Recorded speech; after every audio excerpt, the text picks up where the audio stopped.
Welcome to the Shireen. Lauren, welcome. Thank Co-host of the Year award goes to you. You haven't even started. Welcome to the Shireen. Thank you. Delighted to have you. And you have dressed appropriately for the occasion. So there's a new turtleneck in town. I've taken over. We've switched aesthetics. Slightly disappointed there's no Doc Marten boot on the back shelf, but we'll talk about that later. I am not wearing how you normally dress, even though you've copied my style. I've gone for the summer t-shirt look, but that's fine. We're here for the whiskey, not the sartorial discussions. Not the aesthetics. Everyone, you're very welcome to the Shebeen. It's Sunday night. It's 7 p.m. Eastern, midnight Irish time. We've got a great show ahead of us tonight for the next 8, 9, maybe 10 hours. We're going to be talking about whiskey. We're going to be talking about trips. We're going to talk about Belfast. We're going to talk about new releases, Irish whiskey news, lots and lots going on. We'd love to know where you're joining us from. Where are you in the world? What are you drinking? What's in your glass? And we'd like to keep knowing that throughout the night. It's I've got 5 or 6 different whiskies lined up for me in front of me here tonight of various new releases. Lauren's got whiskies there as well. Yeah, what's in your glass, Lauren? Actually, what are you drinking? I thought it was only appropriate to toast my first co-hosting Shebeen gig with the Stories and Sips 19-year Dunville's release. So that is firmly in my glass with a little Dunville's branded glass as well. Sláinte, not going quite as wild as you tonight, but there's a few lined up here. So Lauren now holds the record for the most in-person / virtual appearances on the Shebeen / lock-ins. I think this is your 4th appearance, if I'm not mistaken. It is number 4. So we were saying earlier, it feels weird being on StreamYard again because the first time we were on StreamYard was the very first lock-in. The OG lock-ins back in March 2021, that was. So over 2 years ago. The second one was in person. Third one was in person. And then now we're back here, full circle. You've gone from guest to, I suppose you've gone from guest to guest to guest to now co-host. Yeah, we're moved up the ladder. And you're determined to stay at co-host and not go back to guest, I'm guessing. Well, we'll aim for that. We'll see how the first few shebeens go, and then we'll see if I can hack the pace on a Sunday night, staying up to this time. Lots of familiar faces in the audience. Mike Cleicius and in Fort Myers in Florida, David Stewart in California with a Dunville's 20-year-old PX cask, very nice. Jason Thornton says it's Monday at 9 a.m. He's only got Barry's tea. It sounds like an awful excuse to me. Joe Keatley's got Louisiana rice whiskey tonight. That's an interesting one. And Lloyd Grimes has is in Gretna, Louisiana with Egan's Conviction. Any other familiar faces to you there, Lauren?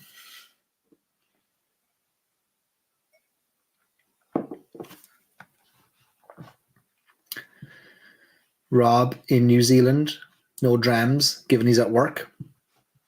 And Cheryl's got Middleton Very Rare 2022. Troy is joining us as well. Very good. And Scott says, if you oversleep on Monday, on Monday off, or your boss will never know. All right. So let me see. Lauren has frozen there on the screen.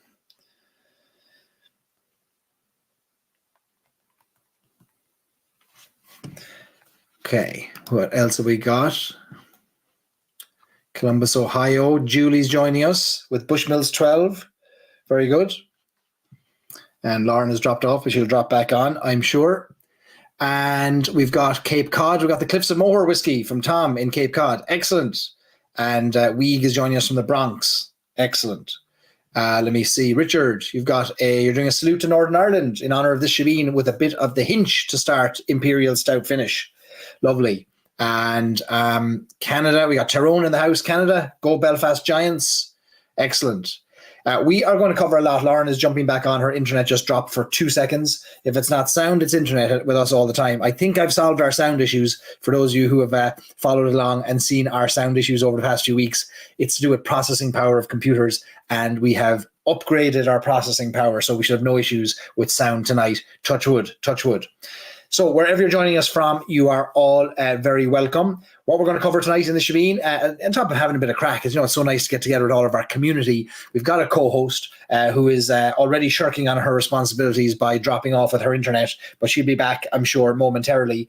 But what we're going to cover tonight is the latest Irish whiskey releases. There are 4 different releases we want to talk about. We're also going to cover some news from the world of Irish whiskey. Things have started to heat up again. We've got some summer activity, which is exciting in the world of Irish whiskey. And then Lauren is going to take us on a virtual tour of Belfast through a selection of whiskey bars that she recommends. So Lauren has had a lot of experience in her professional and personal capacity with the bars of Belfast, and we're going to be richer for her experience by the end of tonight, because we're going to learn more about where to go, what to ask for, and who to ask for maybe when we go to some of these locations. We are also going to touch on some of our Irish whiskey experiences that we've got coming up on July 30th, and basically have the crack. Throw any questions you have at us, throw any insults at us that you'd like as well. We've got tough skin, thick skin, we can take it, and we'll have a good old night. I have 4 or 5 different whiskies lined up here. I've started my night with one whiskey that'll get mentioned as one of the new releases this week, which is a Killowen whiskey. So Killowen Distillery have released a tawny cask peated whiskey this week that sold out pretty quickly, but I'll talk more about it in a second. But it is the richest red colour you've ever seen in your life. And I'm sipping on this 3-year-old whiskey. Look at that red colour. It's beautiful, beautiful, beautiful. As soon as I said rich red colour, Lauren came back. She goes, I'll come back for that. My apologies, guys. The weather gets quite windy up here on the North Coast, and my Wi-Fi box decided to turn amber. Apologies, everyone. Hopefully that will. That's okay. Like, you're like the air stewards. You're only paid for your time in the air. So like, you can jump off anytime you want, but it's like the clock could be running against you. Turn in and out for the interesting parts. Apologies, guys. Anyway, Lauren's the interesting. Is amazing. Look at the color. Isn't it unbelievable? Yeah, it's almost like kind of black curranty, raspberry looking. Amazing, amazing, amazing. For 3 years old as well. That is just 3 years old. Yeah. Well, why don't we get started? Well, actually, for those maybe, Lauren, for those people who are not as familiar with us as some of our audience, would you care to introduce yourself and your qualifications for sitting here in the very strict kind of high bar to entry co-hosting seat of the Shebeen? High bar to entry, and you had to lower your camera to match my head level earlier. That's true. So I have a short torso though. Yeah, so brief introduction to myself for those of you who aren't familiar with my face and are wondering why this strange girl has suddenly appeared on the Shebeen. So I worked with Bushmills whiskey for just under 10 years. So I'm born, bred and buttered, as they say, on the North Coast in County Antrim, about 20 minutes away from the old Bushmills Distillery. So that's where I started my whiskey journey, working in there for 5 years as a tour guide, whiskey educator. I was on reception some days, in the gift shop some other days, in the bar, did a bit of everything. And then just under 5 years ago, I joined Proximo Spirits, the owners of Bushmills, as brand ambassador. So my role was to cover the island of Ireland, essentially spreading the gospel of Irish whiskey, and specifically at that time Bushmills, to anyone who would listen, officially and unofficially. And then literally 3 weeks ago now, I joined Barry and Anthony, of course, which you all know very well. Most of you know them better than me, under their business venture, Irish Whiskey Experiences, as manager. So new path, new challenge, big learning curve, but really excited to move forward and essentially be an ambassador to the whole Irish whiskey industry, which is amazing, and no better time. And we're very lucky to have you. It's an absolute joy and privilege for Anthony and I to get to work alongside you. And we've had the pleasure of working with you and seeing you thrive and grow in your role over the past number of years. And we know that what you're going to do with Irish Whiskey Experiences is going to be amazing, and no better person, such a great balance and collection and range of skills that you have, but it's your personality and your willingness to learn and to take care of people and your passion for Irish whiskey all bundled together that makes it just a really great fit for this role. And we're going to have a great time learning from you, and I think all of our guests are going to have a great time at your hands as we lead them through Ireland on some amazing trips. So we're very, very lucky. Absolutely. And I mean, none of this would be possible without yourself introducing me to this group. It really wouldn't be. March 2021, as I said earlier, was the first time I appeared along with Alex Thomas on the Shebeen. And since then, it's just been unbelievable to be a part of this community. It genuinely is the nicest, most welcoming, most positive group on Facebook, and that's how I know a lot of you is through that group and from the Whiskey Bus last year, which is amazing, which will repeat again, and I can't wait. I'm even as excited as you guys will be. So we've lots to talk about with Irish whiskey experiences, and we will jump into that actually in more detail a little bit later on. But for now, why don't we move on with our review of new Irish whiskies? We will talk about them, taste them, and over the course of the night kind of share some feedback with you. But let's crack on with the first whiskey we want to talk about tonight. And these are whiskies that were released in the last week or two. The first on deck is from Killowen Distillery. It's in my glass at the moment. It's a 3-year-old whiskey. It is a mixed mash bill that was aged in initially a bourbon barrel and then 2 bourbon barrels, and then transferred into a tawny port cask for about 6 months. And there in the tawny port cask, there were incredible colors and flavors leached in the best way into the liquid. It's a peated mash bill. It is a bottled at 56.05% ABV. It was released this week as a distillery exclusive online, and it's sold out in a few hours. It is, I think there was 400 odd bottles of it. There may be some floating around at various places like whiskey festivals, or if you visit Killowen at some point, who knows, you might get a chance to try it.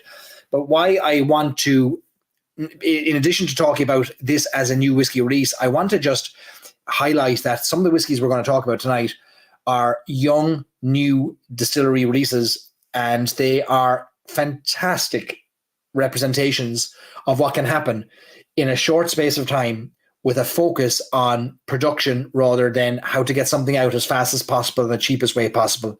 With this release here, we have an absolute flavor bomb of whiskey. It is an incredible flavor for whiskey. It's like you have to climb stairs to get to all the flavors in this, but it's worth the climb.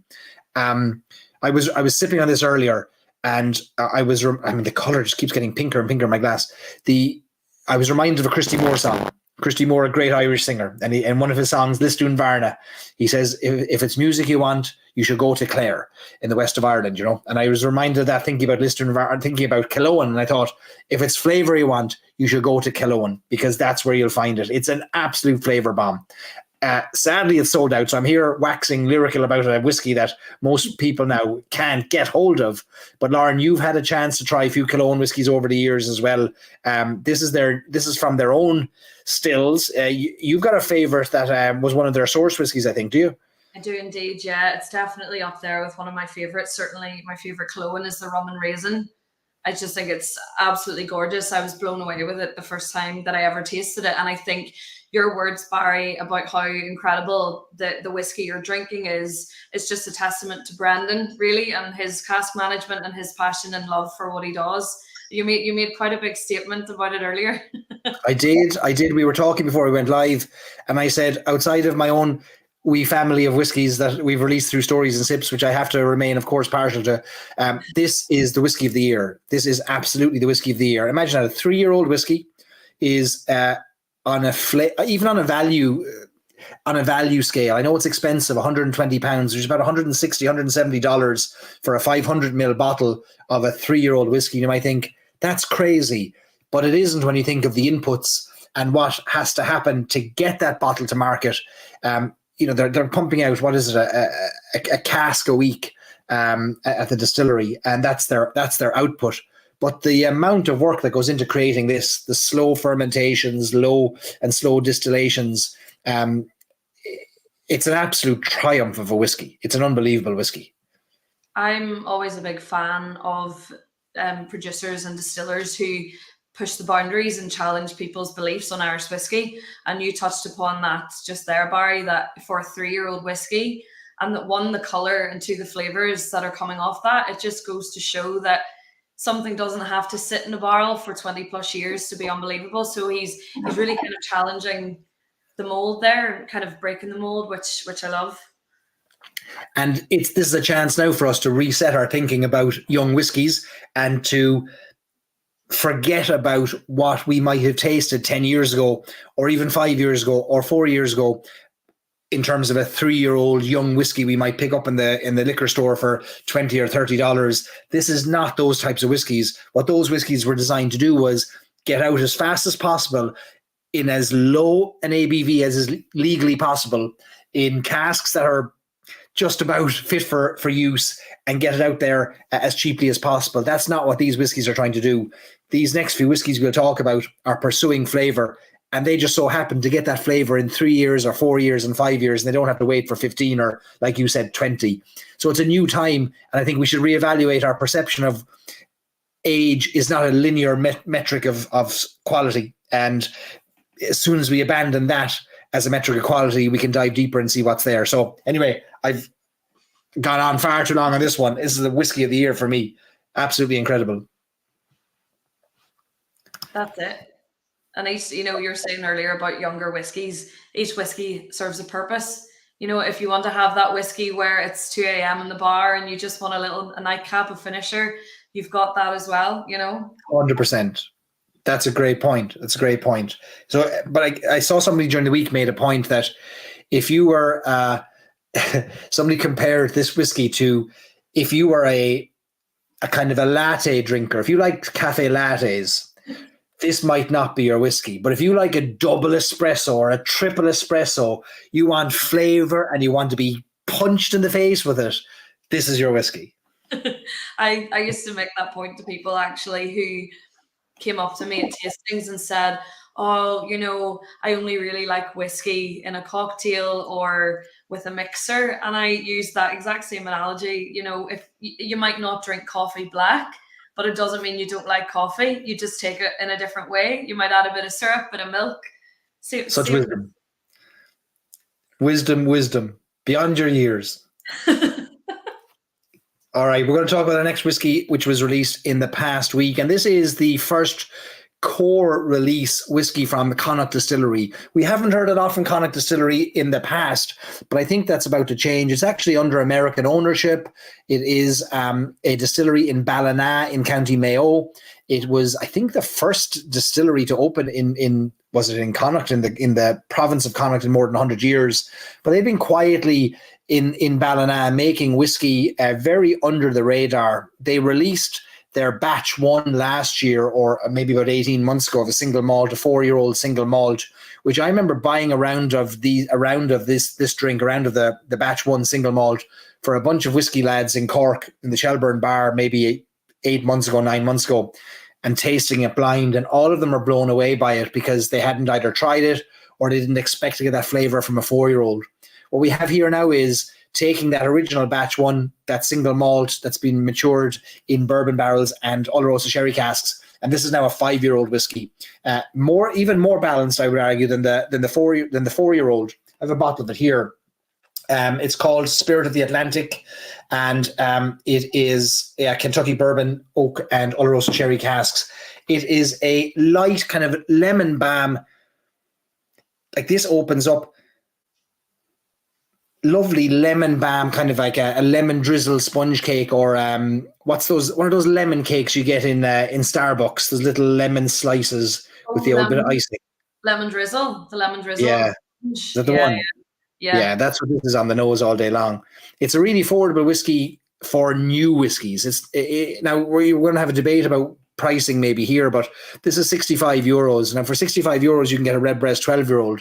So you have to ask yourself, what are you looking for? But maybe you want something different. This is a blended whiskey, or this is a malt whiskey, not a pot still whiskey. Maybe you have a connection to Connacht, maybe you have a connection to Mayo, or maybe you want a different flavour profile. Much lighter, much more approachable, I would say, for a new whiskey drinker than a Redbreast. But lemon, citrus, soft, very balanced, light. You could sip that all day long. You could sip that for breakfast now and keep going during the day. $64.99, available from connachtwhiskey.com. You're going to be seeing more of them in the United States over the coming months as well. They have a big stock of whiskey that's maturing up there in the west of Ireland, but we haven't heard a whole lot from them since they've started distilling, honestly.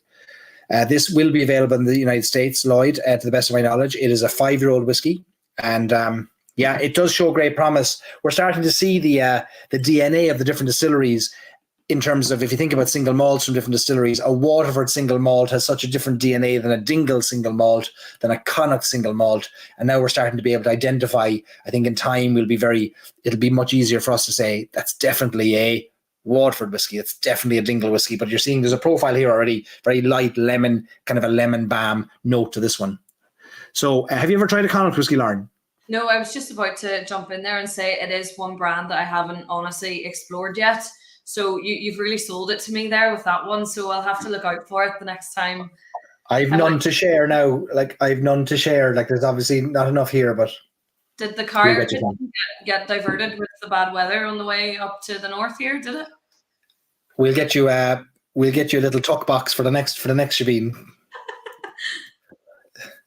Next up, I want to talk about all these distilleries releasing new whiskies for the first time. It's amazing. Boann Distillery, many of you will be familiar with the Whistler range of whiskies, which is the sourced range of whiskies that come from the Cooney family up there in Drogheda in County Meath. Boann Distillery in the Boyne Valley, they released their second ever own spirit whiskey in the last week. It is the Summer Solstice, so it was released obviously on June 21st. Their previous whiskey was released on December 21st, which was their winter solstice. This is a 3-year-old single pot still, and very interestingly, it was aged in Reeve Salt Rouge Barriques. These are wine barrels where white wine that has been matured in kind of in the same way that a red wine might be matured. 60.5% ABV. Those barriques come from the south of France, and it's 150 euros. And I have some more details on that are worth sharing here. It's from this is a 225 litre Reeve Salt Rouge Barriques single cask. This one from the Languedoc-Roussillon region in southern France. Only 401 bottles. Now this blew my mind when I tasted it earlier today because it has flavor profiles I was not expecting that ranged from savory to sweet all at once. I'm going to have a quick little nose of it. This is I'm reminded of honestly now, a Turkish bazaar or an Indian spice rack. This is savory on the nose. When you open, the way you open your spice drawer in your kitchen and you get all kinds of notes coming out of it. The mixture is like a spice bomb. That's what this is. I've never, ever smelled anything like it. That is a hefty ABV. That really Honestly, that'll put hair in your chest. Really would. Does it drink like it though? You know how sometimes you get really surprised with some cask strength whiskies. You wouldn't imagine that they don't drink their ABV. You'd know it's 60. This is chewy. It's covering my teeth, my tongue. Oh, this is a beast. I mean, you'll need. I think each bottle comes with a knife and fork so that you can drink it properly. It's a beast of a whiskey. The flavors are fantastic, and it's so drying. Obviously, the high alcohol will suck that moisture out of your mouth, out of your cheeks. But it's red, that red wine, red currant, red berries, very red and very dry all at the same time, which follows a nose that's nothing like it. It's a spicy curry spice, Indian spice note on the nose. That nearly, I thought I lost you there. The ABV caught you there a bit. Understandably so. Could have knocked me out. Anyway, that is available from Boann Distillery. Congratulations to them. Yet again, knocking it out of the park with their packaging too. The Whistler range of whiskies has beautiful packaging. And this solstice range, this winter solstice and the summer solstice are no different. 500 milliliter bottles, €150, both a collector's item and a drink now item, I think. Boann's stand at Whiskey Live has been my favourite for the past few years. Have you seen it? The tree. Oh, yeah. Absolutely gorgeous. No, their branding, their packaging is beautiful. And now let's talk about our next whiskey released in the last week. This is a showstopper, isn't it? I mean, this is an absolute showstopper. Pearse Lyons Distillery. This is stop number 1 on our whiskey bus tour in August. And we're going to get a great surprise when we go there, which we won't tell you anything about. Even actually, Lauren doesn't even know yet. I haven't told her yet, but I'll tell you tomorrow. We're going to have a great surprise when we go there. They just released a whiskey that was entirely distilled in their stills in Dublin. It is a 5 to 6 year old single malt called Genesis, and it is presented in packaging that is reminiscent and emblematic of their own distillery and the glass spire atop their church, St. James's Church. It is a whiskey that has been, basically there was 4 casks. So this was distilled in the summer of 2017. It was then put into 2 different types of casks. 2 barrels that were Town Branch Kentucky bourbon, ex-Town Branch Kentucky bourbon, which is owned by the same company. So the Pearse Lyons company owns Town Branch Distillery in Kentucky. So they put half of the spirit into those 2. And then they put the other half into, let me see, I have it all here. It gets more and more complex the more whiskeys we talk about. It's a vatting of just 4 hand-selected casks. 2 casks were aged in Town Branch bourbon barrels only, and then 2 casks were aged in Town Branch bourbon barrels, but then finished in American virgin oak. And then that was vatted together in the quantities they decided to vat them, or the ratios they decided. 888 bottles only, 57.1% ABV. This is another fascinating whiskey, and I'll talk more about these as we go through the night. But this is beautiful pineapple notes on the nose, pine and pineapple on the nose for me, and even a little bit of hint of cedarwood. But it is, it's fruits, it's flavor, it's vibrant. These are like already now 1, 2, 3, 4 very distinct, very different whiskies that we have here, and all representative of new distilleries, new approaches. We're all very lucky as consumers we're getting to try these. Oh, it's amazing nose. Have you been to Pearse Lyons yet? I have, yeah. I was about to say beautiful packaging, which perfectly reflects, or I would say, Ireland's most beautiful distillery, hands down. It's just beautiful. Probably one of the nicest packagings I've actually ever seen. Yeah, it's beautiful. The bottom part of it there, where the bottle sits in, is made of card, and you put the bottle inside and you twist the plastic on top, and it's all recyclable. The plastic is post-consumer recycled. The card is fully recyclable, and it twists and it faces the bottle out front over the logo. It's just beautiful. It's and I think that look lovely on any whiskey collector's shelf, and you see the church there beside it it's modelled on. Is it heavy? I'd imagine it'd be quite heavy. No, it doesn't weigh much more than the bottle. It's super light, so light, just card. This is available from Celtic Whiskey Shop. It's available from, I think James Fox has it, but check Celtic Whiskey Shop if you're looking for that. 888 bottles only. I think for a packaging like this and for a new release like this, €200 is not a ridiculous asking price. The whiskey, really enjoyable. Pine notes just keep living on. I keep thinking of kind of a Norwegian forest for some reason, but I'll come back to that. I might be just 4 whiskeys in the first 10 minutes. That might be doing it to me. Very specific. Very, very specific. Right. Those are the new releases. Any questions, let us know. Let us move on. Irish whiskey news. Which one of us is up first? You're first. I'm up first. Okay. You're first. We're very organized here. There's a lot of Cork heavy news this week, just to preface this. Yeah, what's the problem with that? Not a thing. Okay, we'll start with non-Cork news. So we want to share what's happening in the world of Irish whiskey. One bit of interesting news that's relevant to our American audience is Pearse Distillery in County Wicklow, just less than an hour south of Dublin, whose whiskies go under the Furcullen Irish whiskey name. They just landed a €25 million package to fuel their US expansion. I think that's good news for those of you who want to try new whiskies, because that $25 million package is going to go into distribution, it's going to go into marketing, it's going to go into getting more of the Pearse whiskies in front of you.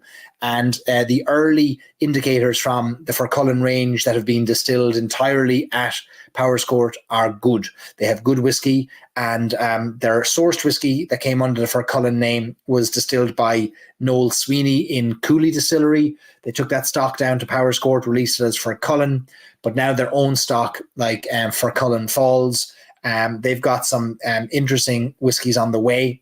They've got some interesting wine finishes they've done as well. Amarone wine casks they've used. So that's good news. That is a €25 million package. So expect to see some Furcullen coming to the US. On to me. So yeah, more incredible news, and it is so fantastic to see the investment and the faith in Irish distilleries, which is a great indication for the future of Irish whiskey as a whole. So Blacks of Kinsale are obviously very well known for craft beer and the spirits, of course, and they're celebrating on their 10th anniversary, which is lovely, marking a nice milestone by unveiling a new complex, Kinsale, of course, in County Cork, which is 3 times bigger than their current place, which is incredible that they're kind of tripling their expansion, again just showing the faith in Irish whiskey and its continued growth. Sustainability, which is of course a topic of the moment, is at the forefront of what they're doing as well. So the new plant is more energy efficient, there's measures in place for water conservation, heat preservation, so on and so forth. It will also be open to visitors for tours and tasting as well. It's not open just yet, Barry, I don't think, but it will be in the next couple of weeks, I'd imagine. I think so. Yeah, that's exciting. And also, Blacks of Kinsale is Ireland's only co-located distillery brewery. So they started as a brewery, they distilled, I think they were the first distillery in Ireland to release Ireland's first rum a few years back, Irish rum. And so they've got, what's interesting about their whiskies and their spirits is that because they're both a brewery and a distillery, now every distillery is also a brewery, let's be honest, but in the case of Blacks, they are a standalone start to finish brewery where they're releasing beers, not taking that brew and turning it into a spirit. But they have access to great casks, they have access to beers, so expect a lot of beer finishes, expect a lot of crossover between all their spirits. So that's only 20 minutes from where I am, so I'm looking forward to visiting it when it opens. It's great, and I do remember them as being really one of the first sort of craft Irish beers as well. They really made their mark in terms of that, which is brilliant. Very well known in Cork, and their beers are very widely available in Cork. We're going to Galway for our next bit of news. A Hascraw Distillery in East Galway.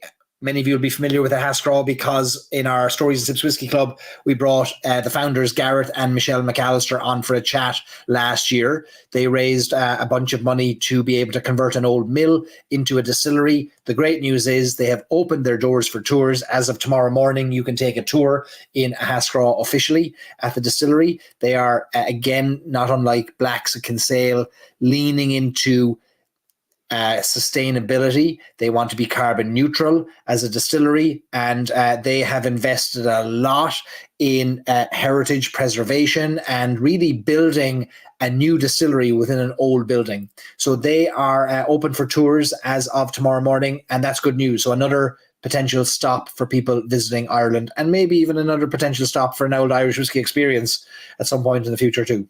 I'm sure there's room in that car park for an old whiskey bus in there. I'd say we'll be all right.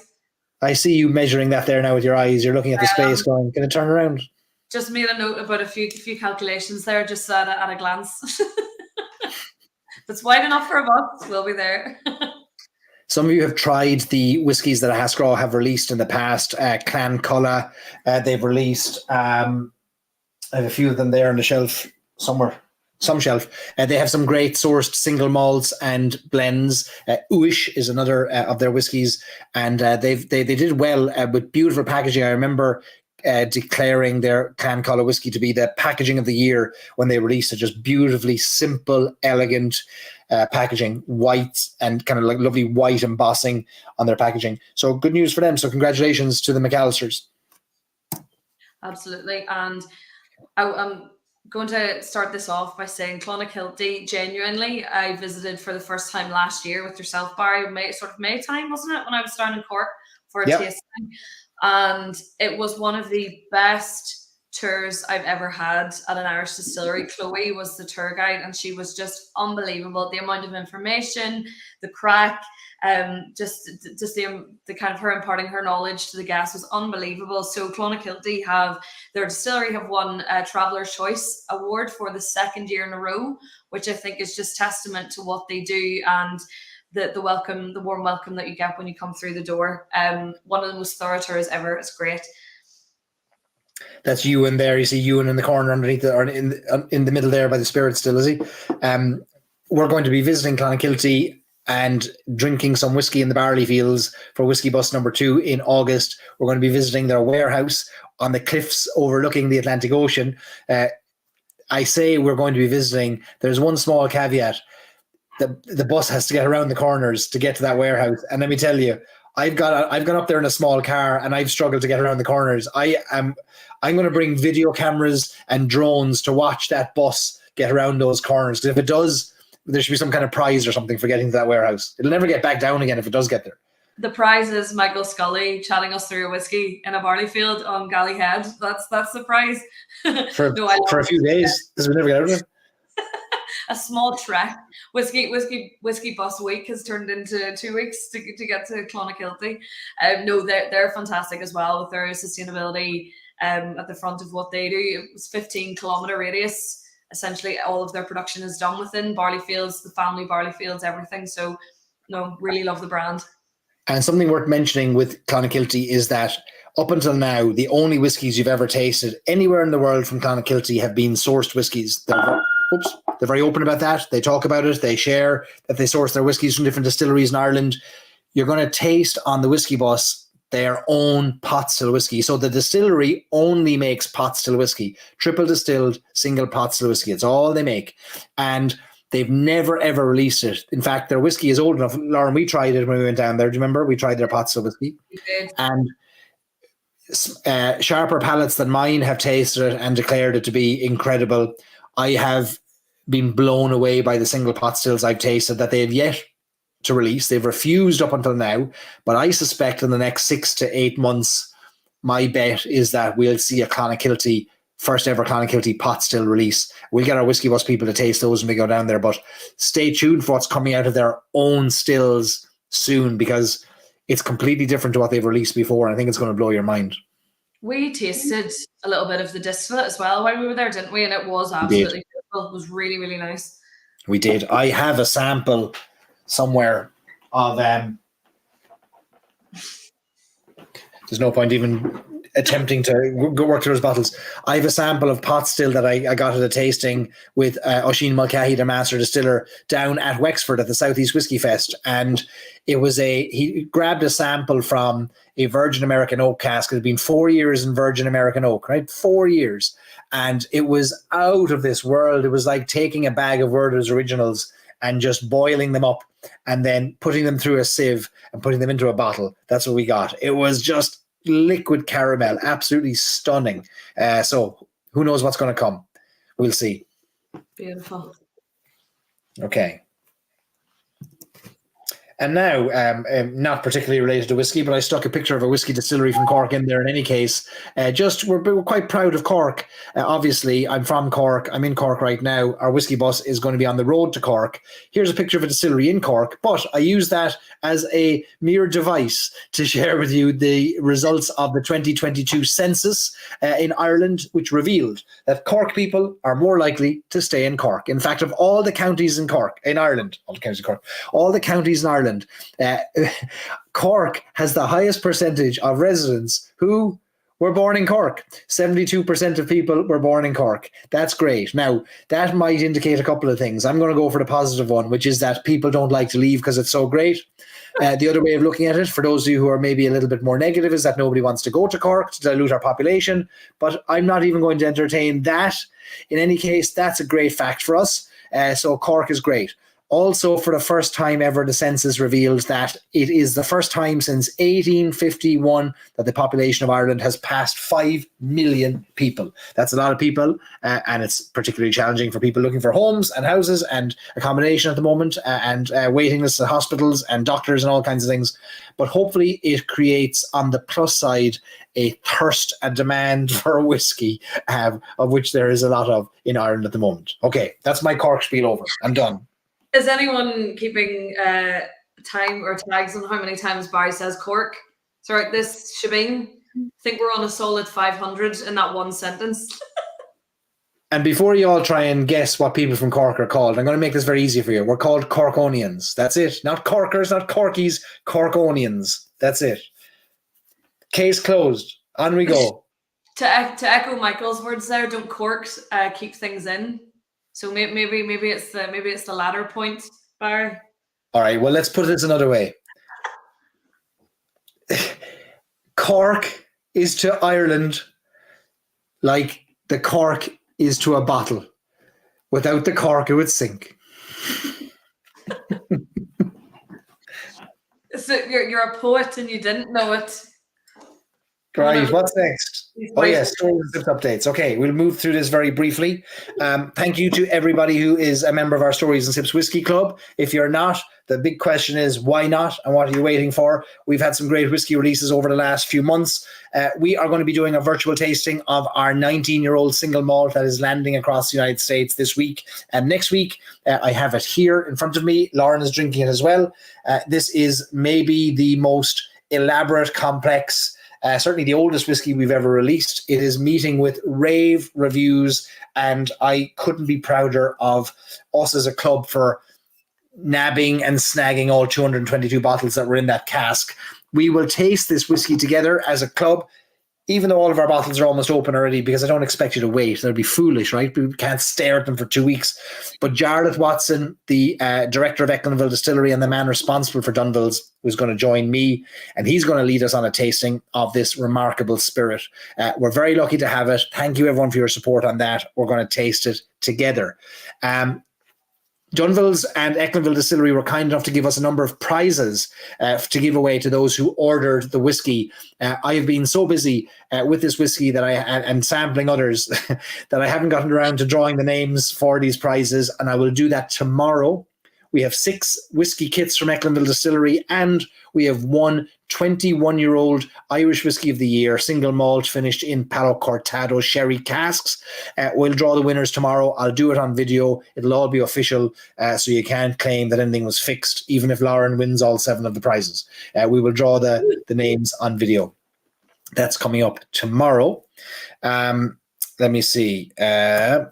We had a great Meet the Maker event with Tim Hurley, founder of Lost Irish Whiskey, on Friday night. Tim is an egg farmer, a author, a Guinness World Record holder 3 times. Who knew this about Tim? He's also a whiskey maker. The replay is available on storiesandsips.com. If you missed our chat, he goes into great detail about the origin story of Lost Irish Whiskey and the cask components, the 7 different casks from 6 different continents that make up this very, very complex blend for a $39 dollar whiskey. So check out that. It's on storiesandsips.com. We have a couple of other great Meet the Maker events coming up, a chance for you to connect directly with the people behind the pours. July, we're going to Ireland's smallest distillery. It's up in Donegal. It's called Boann Distillery. Actually, that's closer to your house now than Cork is, Lauren. You could get there, I'd say, with a bit of a drive. I can get probably Donegal, probably get there under 2 hours, yeah. Cork's 5. We're going to get a tour of the distillery, which is going to involve Michael O'Boyle, the founder, swiveling in his chair for about 4 seconds with a camera, and that'll be the whole tour because it's one room. But in any case, we're going to learn all about Connacht Distillery. And then in August, we're going to meet the family behind Loughree Distillery, the Clancy family, 2 brothers and a sister, who are going to share with us the story of Loughree Distillery, newly opened on the banks of the River Shannon. That's all coming up over the next few months. What upcoming tastings and releases do we have in our Stories and Sips Whiskey Club? I'm not telling you.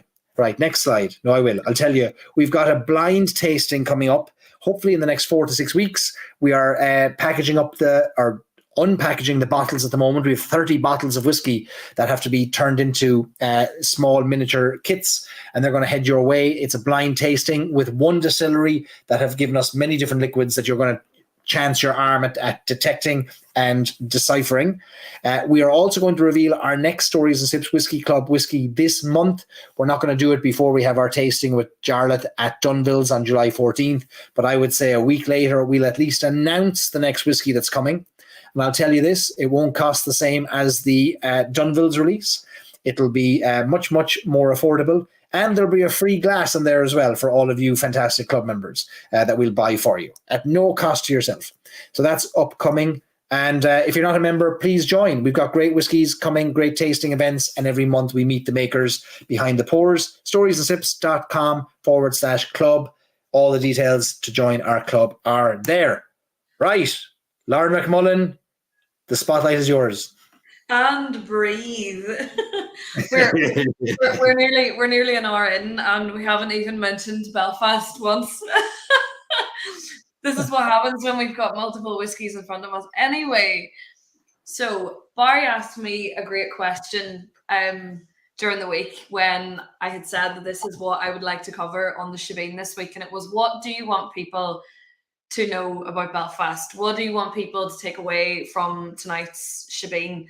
And my answer was that Belfast is, and I'm not being biased, I might be slightly biased, some may say, but I've had a lot of nights out in many cities in Ireland, I can definitely testify this, is Belfast is one of the best nights out in Ireland. It's not an expensive night out, things are a little bit cheaper in Belfast than they are in most other cities in Ireland, and you certainly don't need to go to Dublin for a good night out. I would say Belfast and Cork are my 2 favourite cities for a good old pint and a good whiskey on a night out in Ireland for sure. So there's a lot to talk about. Hopefully it won't, hold on, I'll try and make the slides a little bit bigger. Perfect. So what we're going to do here, and again, to preface this is not in order at all. These are a list of bars that I have frequented many times during my time in Belfast. I've lived in Belfast for on and off between probably 6-7 years between university and work and so on and so forth. So I've parked through these streets many's a night as a student, many's a night working in the bars on either side of whiskey tastings as well. So it's an educated perspective from these. And please in the comments as well, if you've been to any of these bars. I know a few of us last year on the whiskey bus had a pint outside the first bar that's mentioned here, splitting G's and drinking beautiful whiskies and so on and so forth. So the first bar, in no particular order, these are, what we're doing is we're listing the top 5 bars that have kind of a significant history around them, a really interesting history, and would be my top spots if I fancied a whiskey when I'm in Belfast. So the first one is, of course, none other than the Duke of York. And you cannot talk about the Duke of York without talking about Willie Jack. Willie Jack is the owner of several bars in the Cathedral Quarter in Belfast. So that encompasses the likes of the Duke of York, Harp Bar, of course, the Dark Horse, and the Friend at Hand, the Whiskey Museum, which we'll come on to. Of course, it isn't a bar, but again, you can't visit this area of Belfast without having a look in the Friend at Hand. It's an emotional thing, but we'll come on to that. So Willie Jack is the owner. He is described in Belfast as the unofficial king of the Cathedral Quarter, but he himself describes himself as a barman, a street cleaner, and a bouncer. So he kind of takes on all 3 of those roles in Belfast throughout his pubs, and he's owned pubs in this area in the Cathedral Quarter way before it was cool. way before it was really seen as a kind of really hub of nightlife in Belfast City itself. He's owned them from the 80s, so the early 1980s. And his passion, his determination, his creativity have developed the Cathedral Quarter into definitely the best place to be on a night out in Belfast, and also the most photographed street as well, which is the Commercial Court Street with all the umbrellas and the lights down it, and loads of whiskey memorabilia. We've got mirrors, we've got bar mats, we've got jugs, glasses, everything that you could ever imagine is on those streets and in those pubs. So the Duke of York itself has an incredible history. It was built in 1856 at a cost of 4.5k, so 4,500 GBP, which today is equivalent to about 620,000 GBP. So quite a significant amount of money. It was blown up accidentally throughout the Troubles in 1972. You might see a theme of this, unfortunately, running through a few of the bars.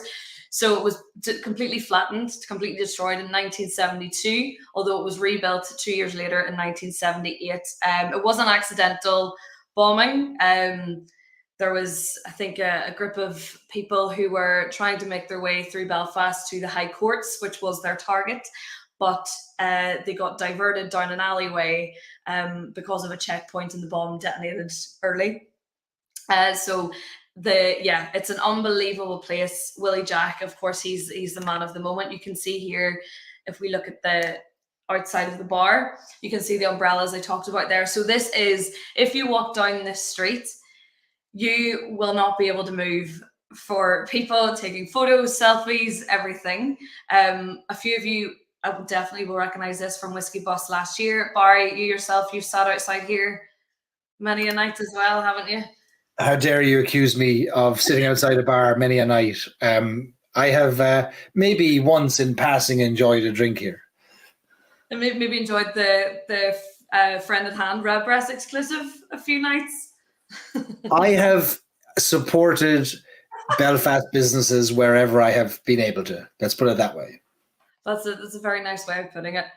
But then if you take a look at the next slide here, inside, this is what it looks like from the inside. So this is the view of the main bar. Behind the bar there, the man with his hand on his hip, you can see, is the bar manager, Paul O'Hare, who, again, these bars are made by the people who work in them. And even with my time with Bushmills, and even now, 9 times out of 10, I will go to that bar for the person standing behind it. And Paul is one of those people. He has stories to tell you for days. He's seen it all. He's worked through the Troubles in Belfast. He's been the pub manager there for a good couple of decades now. And he's just a gentleman, and he'll be more than happy to serve you a whiskey and have a chat with you.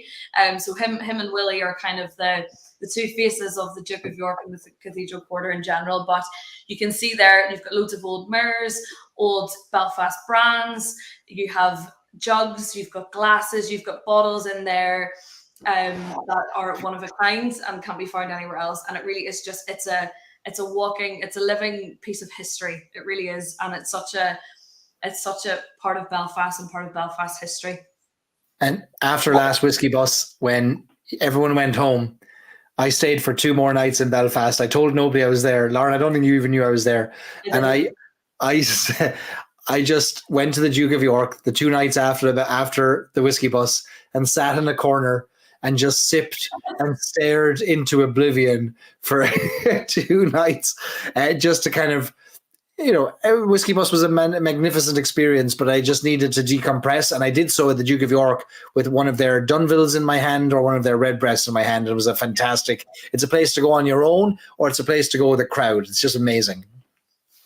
It is. And it's the live music as well that happens 5 nights a week. So there's local musicians, Irish musicians, sitting in the corner having a pint in the middle of the bar. Like, there's not a designated area for them downstairs. They quite literally take up a few tables and sit there, and it's an experience on its own. And I would say, honestly, if you go to one bar in Belfast, make it the Duke of York. It really is incredible. It's such a spot. And you cannot, as I said earlier, mention Willie Jack, mention the Cathedral Quarter without mentioning the Friend at Hand. So although this is not a bar, it is an absolute institution of whiskey. Just I can't even find the words for it. Well, the first time I went into it, it only opened at the end of last year, so just the end of 2022, and I went into it for the first time January, I think it was, start of this year, and it is a sight to behold. It is just dripping in history. Some of the things that Willie Jack has in there, I don't even want to know how he obtained them. If you ask him where he gets them, he just smiles and winks at you. So I think that says it all. He doesn't tell anyone where he gets all this stuff. But it's an absolute whiskey haven, whiskey palace. It is a must see. So Jim and Ray, Jim actually has his own YouTube channel, Whiskey Novice. Some of you might be familiar with Jim. Him and Ray hold the fort in the Friend at Hand. And they estimate that there are over 600 whiskies in the Friend at Hand, which is unbelievable. And you'll see a lot of them are not for sale. There's a funny picture a few slides away, which is No Nay Never for Sale, which is obviously a very well-known song, but a very popular Belfast phrase as well. So a lot of that, most of the whiskies that you see in here, you cannot buy. You can, of course, from the Friend at Hand shop itself, but the Whiskey Museum, which was just attached at the end of last year, you can't buy a lot of the whiskies that you see in there. So Jim estimates they have over 600. And it was, as I said, some of the things that they have in there it's just unbelievable. There's a stone, a basalt rock from the Giant's Causeway is sitting in that bar with one of their Friend at Hand own releases sitting on top of it. Now, there was a point in time before the Giant's Causeway was owned and managed by the National Trust that it was a little bit more liberal, let's just say. People could go down there, lift a few stones, take them home with them. Now it is illegal to do that, but Willie has obviously obtained one of these stones long before this was a thing. So he has a Giant's Causeway stone in there. He has some leather chairs from the old Dunville's distillery, which you can't sit on, of course, but it's very clear that you cannot do that. And one of the coolest things, I think, is there is a royal warrant, which was issued by Queen Victoria for the production of whiskey on the island of Ireland. There was only 2 created. John Jameson was gifted one of them, but it was handed back after partition in 1921. And they believe that's the one Willie Jack has. And there's only 2 in the world, and he has one hung up in there, which is just unbelievable. It's insane. And then the map that you can see there, or the mat, sorry, you can see on the floor with the coat of arms on there, that was produced in Italy, I believe, by the same designer who produced the carpet in the White House. It's just... This is a very important fact. We must have this fact. This is a good one. You need that fact. And I think it was, I can't remember the exact price. I don't think it was ever really confirmed, but it was hundreds of thousands for that. It's just, you can't even put it into words. It is an institution. It is unbelievable. For those of you planning your Sunday night ahead, just bear in mind, we are on stop number 1 of our 35 stop tour of Belfast. So just an FYI, if you have children or pets to feed, they'll be hungry tonight, but you'll get a lot of great whiskey information over the next few hours. Don't worry. This is the Duke of York has probably the most interesting history, and is the kind of most popular stop, I would say, for the whiskey lovers. Yeah. So we're fine. Don't worry. We'll not be speaking about them for all this. I completely trust you. You've got a turtleneck on. What could go wrong? That is the badge of whiskey honor and skill. Have faith. We're all good. So yeah, that's a photo there of the No Nay Never for sale. That's amazing. Where is that in the bar? Where is that sign? Is that on it's on the doors? Is it? It's on the door, yeah, I think, as you go through between the actual shop and the museum. And then the final point I will leave you on about the Friend at Hand Museum itself is Willie Jack has the four silent distilleries, which are housed in glass cabinets as soon as you go in, just to the left-hand side as soon as you go into the museum. And he has space for the other two as well. So they're behind a curtain awaiting the other two silent distilleries. It is an absolute mecca for whiskey fans. There isn't a single whiskey in the Friend at Hand that isn't from Ireland, the island of Ireland, which is absolutely astonishing. And even the Friend at Hand shop is an absolute joy to behold. But you'll go in and you'll see in that museum, from the shop going into the newly renovated museum portion here, which he put in more than £1 million to develop, you'll see original Dunville's whiskies, original McConnell's whiskies, original Red Spots, all of which the new whiskies of today, the modern version of those, were modeled on. And you'll quickly realize, aha, that's why they look how they do today. These are the originals that are almost identical. And it's amazing to see those up close. Just a real privilege for us. Exactly. And there is now, the museum isn't really, as I said earlier, it's not a bar. You can't just go in and sit down and have a whiskey, but there is a tasting area right at the back, which only holds 13 people. So Willie Jack's idea is that he'll keep that for kind of really special occasions, sort of significant whiskey launches and events and the like. What's the rule, Lauren, so this extension piece, the museum? I've heard conflicting reports about accessibility, like who can go see it and who can't. So if you come in to the shop, to the Friend at Hand shop itself, Ray and Jim, as I said, they're two gentlemen at the forefront. If you show a genuine passion and a genuine interest in whiskey, they will take you behind the little curtain for a look behind the scenes. So they won't do that for everyone, but they certainly will. If you buy a whiskey, if you show a genuine interest, that's how you'll get behind the scenes. Would it be, I mean, what I'm hearing here now is if they were to mention the words Lauren McMullan, something might happen, or they may be kicked out or charged double. Like, you'll be kicked out the door.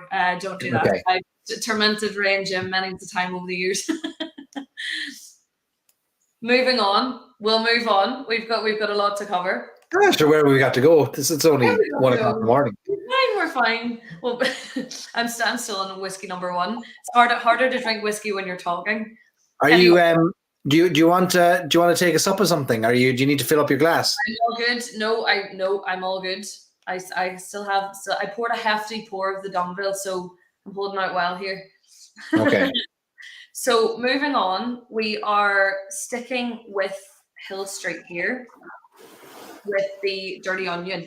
So Hill Street is where you will find the Dark Horse Bar and the Harp Bar itself. Of course, I mentioned which Willie Jack also owns, but Hill Street area has a really significant history with very well-known brands.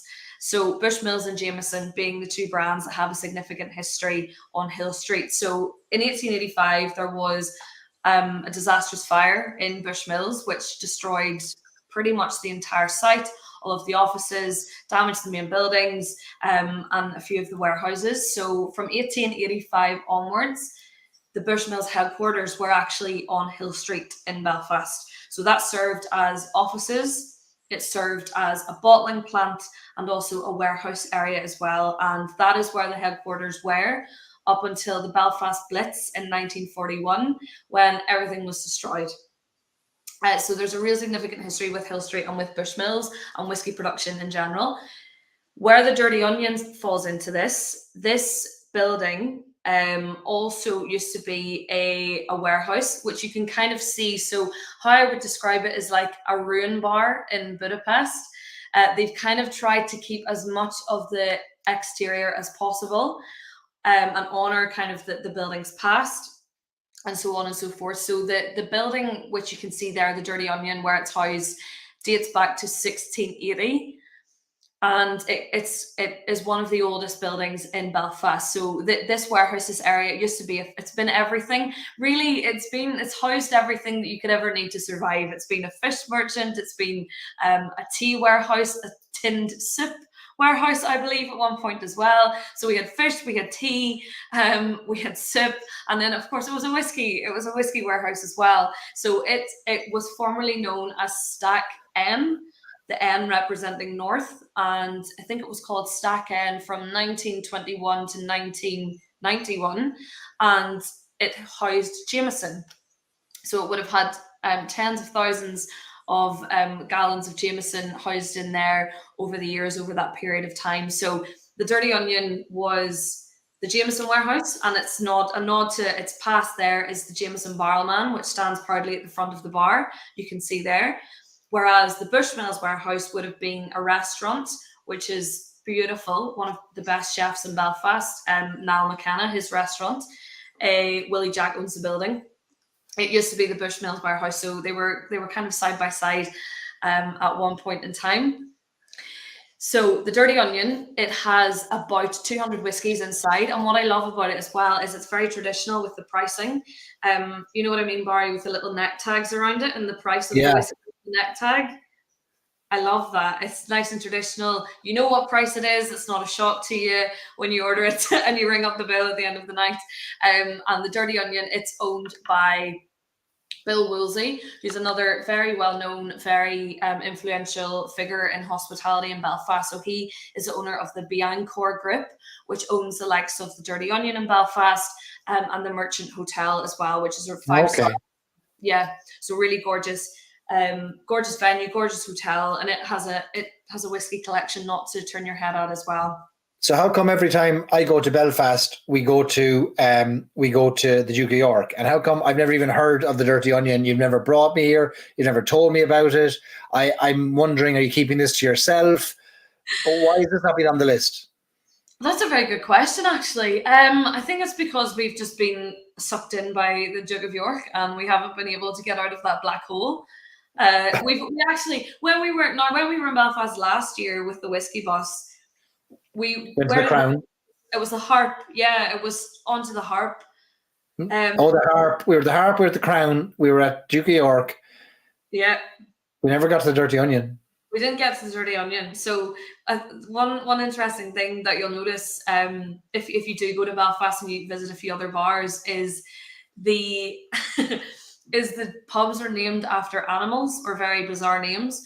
So you have the Dirty Onion, you have Pug Uglies, in Bangor you've got the Barking Dog, you've got the Salty Dog as well. No, sorry, Barking Dog's further up Belfast, Salty Dog in Bangor. So you'll see all these animal themed places, which is quite bizarre. I know why we haven't been to the Dirty Onion. There's always a queue outside it. Is that on the left as you're walking down towards the Merchant Hotel from the Duke of York? Yes, that's exactly where it is. I know. There's always it's music blaring, bouncers outside. It seems like a younger bar now, is it? No, definitely not. It's all ages, all shapes, sizes can enjoy the Dirty Onion. It was, now in fairness, it was one of my favorite bars when I was a student in Belfast, and I had one of the best. I remember it so distinctly, a trad band playing ABBA in the Dirty Onion. Amazing. And it was amazing. It was quite an experience to behold. Everyone was on their feet. It was unbelievable. And what I love about places like the Dirty Onion as well, on a good winter night, there's a heater. So you've got the heat externally and you've got the whiskey internally, keeping you warm, so you're all good. No, it's fantastic. Great pint of Guinness in there as well. Really great. Moving quickly onwards. You've been here. You were kind enough to bring me there, yeah. I was. So Biddle's Bar is Belfast's answer to the Flatiron building. As you can see, it is the most distinct building that we have, certainly in the city centre anyway. It's on a really main sort of busy roads in Belfast as well. So they always have really nice kind of whiskey branding down the side, new whiskey releases, new brands, so on and so forth. It's such an interesting place. Walking inside it is like going back in time. And Biddle's Bar is another one of those bars that you cannot talk about without mentioning the owner. So the owner of this bar is John Biddles. He has been running it for over 30 years. He himself has worked his way through many bars in Belfast, from the likes of the Morning Star, which is another really nice bar, down one of the entries in Belfast, which we'll come on to in a few minutes. So Biddle's was built in 1868, originally known as the Shakespeare, due to it tended to attract a lot of theatrical clientele for some reason or another. But it did actually lie derelict until John took it over just over 30 years ago. So it really is, it's a labour of love for him. So himself and his two sons are running the show. And he really is, he is quite a character. If he loves you, he loves you. Thankfully, I'm on his good side, possibly with all the whiskey I brought him over the years. But if he doesn't, you'll know about it. And the interesting thing as well, he told me a while ago, he reckons between the bar and his house, he has over 1,500 bottles of whiskey. And you know the funniest part of that is? He's a teetotaler. He doesn't drink. It's the same as Willie Jack, isn't it? Yeah, Willie Jack, he would have a whiskey, but he's not a big drinker. But John doesn't drink at all, and he hasn't done since really his late 20s. He's been a teetotaler. This seems to be a smart move. Like, the successful people don't drink. I feel like we've made a bad choice here somewhere along the way. Maybe the key is we stop drinking now, and in 10 years' time we'll have a really successful bar in a city centre somewhere. You stop first. You stop first, then I'll stop. Okay, I'll be the guinea pig. I'll do the trial run. You tell me when you stop, and then I'll consider stopping. I'll see how my life improves or goes downhill with no whiskey. Yeah, 1,500 bottles of whiskey. And something else that he speaks very proudly of, John, is the fact that the Guinness Guru, who's become quite an attraction, let's just say, for rating Guinness all across UK and Ireland, really. He has the highest Guinness Guru rating in the north, which I believe is tied with Madden's. I think it was 8.8 out of 10. So it's a solid pour of Guinness. Did you hear the news about the Guinness Guru? No, I didn't actually. He is no more. Really? The Guinness Guru, who's famous on Instagram and TikTok for his reviews of Guinness around, like you said, England, Ireland, and even the US, has decided to change his name from the Guinness Guru to just his own name, which is like Dara. And he said he is sick of Guinness.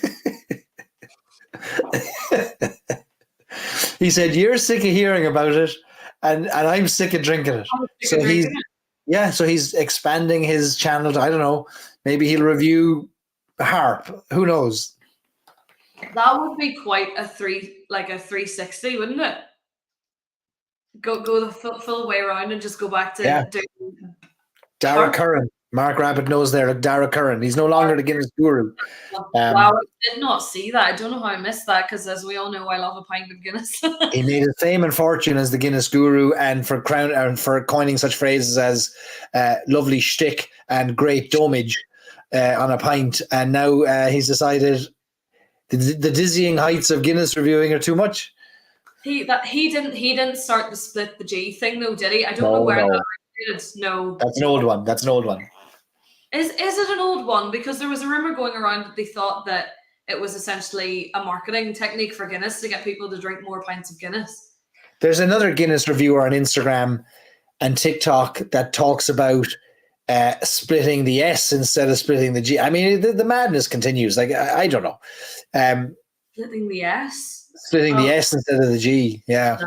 Anyway, listen, back to the whiskey, sure. Back to the whiskey. We'll not get caught up in that. We'll leave that for our whiskey bus too. So there's a few, so John, quite a character, as we know, and I really respect him for this. I'm not going to lie, and I think it got people talking one way or another. He, one, doesn't sell half pints, and two, doesn't sell Coca-Cola in the bar, just to clarify. Coca-Cola in the bar. Because his theory is, if you want a glass of Coke, go to a restaurant. Don't know what you're shaking your head, Barry. I can see you shaking your head. No, you have to love the just the stage of life people get to, whether it's age or through success, and you're just like, I just don't care. Like, go away. I don't like you. I don't want you. Go away. Yeah, I really respect him for that. I'm not going to lie. I think it's brilliant. And I think he was even made into a Simpsons meme about the Coke thing. I can't remember exactly what it was, but it was brilliant. Yeah, you know what? He has a point. He has a point. You don't go to McDonald's for a salad. You don't go into a pub for a glass of Coke. You go for a pint and a whiskey. Are you Team Biddles? Are you like Biddles fan club manager yourself there? Like, I actually pull disco shifts in the bar at weekends. Doing the shebeen has interrupted my time behind the bar. No, I'm only joking. You signed up for this madness. You knew what you were getting into. And yeah, so I love that, as you said, Barry. He's reached that point in life where he just doesn't care. If you like him, you like him. If you don't, he won't lose any sleep over it. There's so many quirky signs in and around the bar as well. A very, very Belfast saying, management doesn't care who your dad is one of them. And no free testers, I think, is the other one that sits on the bar. So listen, he's a gentleman, he really is. And it's also, Biddle's Bar proudly displays Ireland's most expensive broken bottle. And we were chatting about this earlier. So during building work in Biddle's a few years back, a Middleton Very Rare, a 30th year anniversary, fell off the shelf during construction work in Biddle's. And he now has it on the bar, and he reckons it's worth £13,000. I don't know. The broken bottle is worth 15,000. He reckons, yeah. I mean, a full one is worth 20. I mean, that's a big value on a bit of glass, a bit of sand. Isn't it? A bit of sand? Sure, you could just head to a few sandy beaches up north. You'll get the same for much less. You know the story about? Have you heard the story about how it was broken? What, it fell off the shelf? That one of the workmen who came in and knocked it off.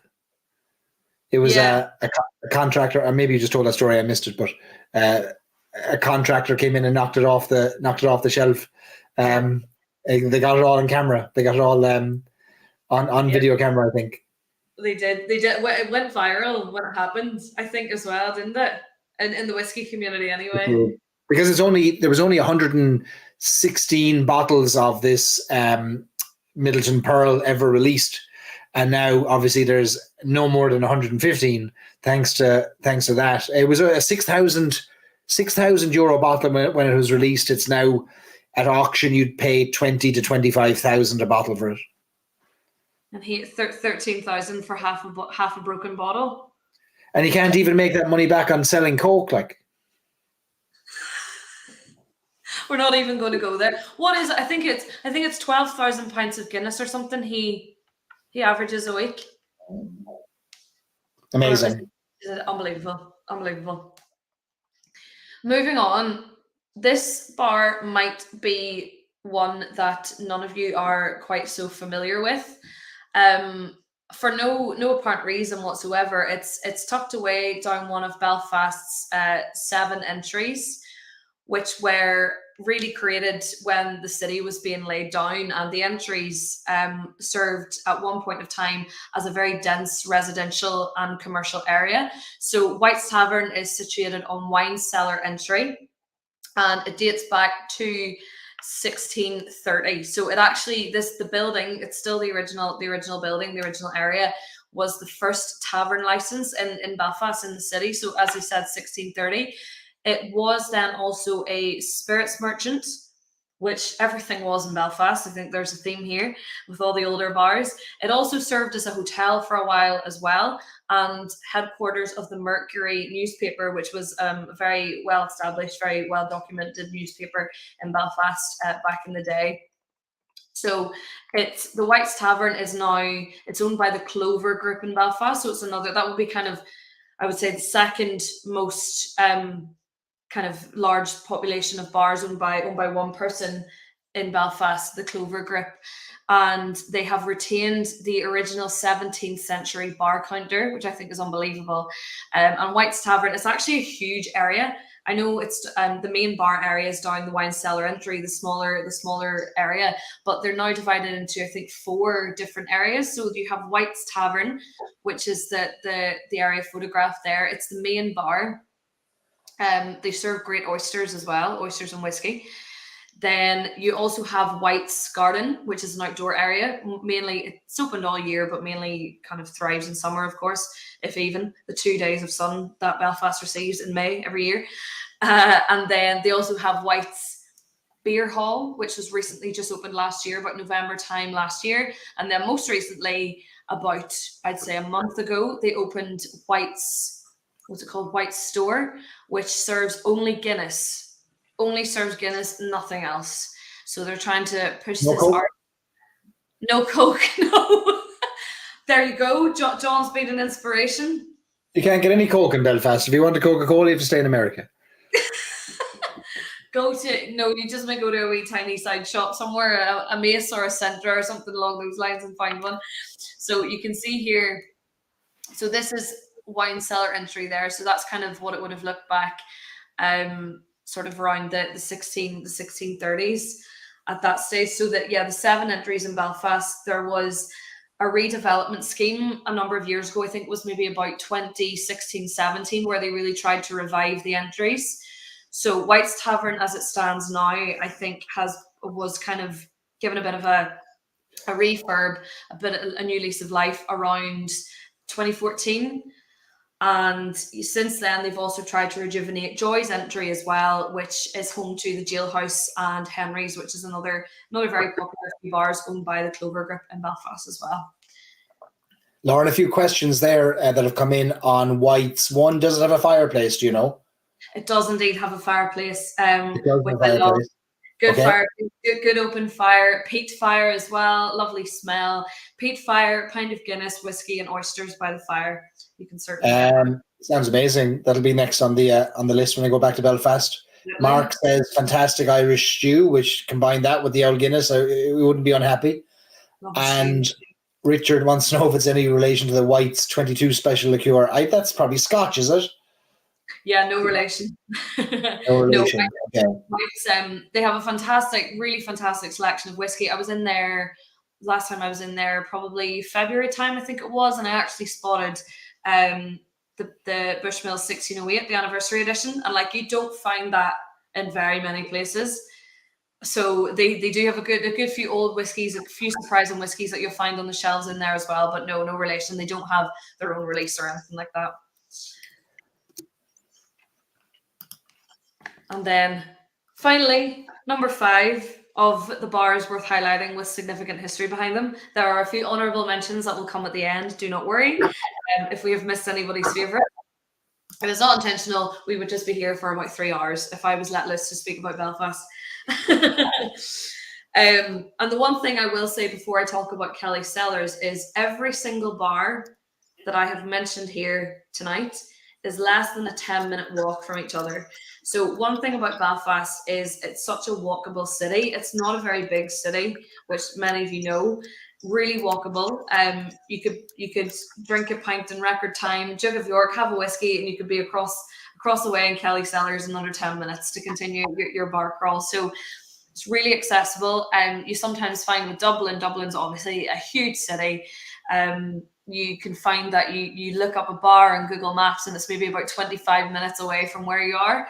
You won't find that with these bars in the city centre in Belfast, which is brilliant. So on to the final one, which we'll dive deeper into. Kelly Cellars. Again, this was one of my favourite places when I was at uni, when I was a student.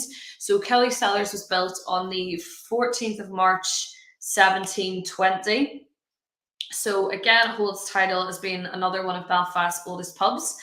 It was actually a meeting spot for Henry Joy McCracken and the United Irishmen planning the 1798 Rising.